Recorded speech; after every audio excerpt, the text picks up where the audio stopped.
Bwana Yesu asifiwe. Kwa majina naitwa Navoni Mzava, nimetokea Bullet. Namshukuru Mungu, nilikuwa napitia kipindi kigumu ambacho ilikuwa ni cha kumwaga tu machozi.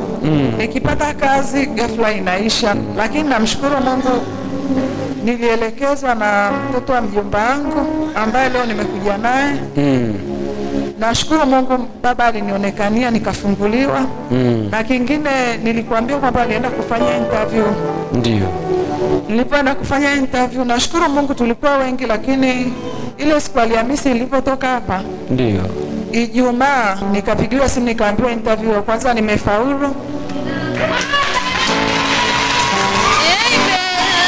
Kwa hiyo nikaambiwa napangiwa tena interview ya tarehe 3 mwezi wa 4. Na hiyo imepita.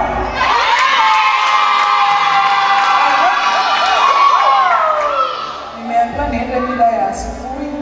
Kule nilipofanyia. Nikamshukuru Mungu. Na pia usingizi ulikuwa unakata usiku, lakini ile siku ya Alhamisi nilipoondoka, nililala kama mtoto mdogo. Tunawezaje kunyamaza wakati Mungu amefanyaje? Tunawezaje tusitoe sadaka wakati Mungu amefanyaje? Tunawezaje kwa mfano? Tunawezaje?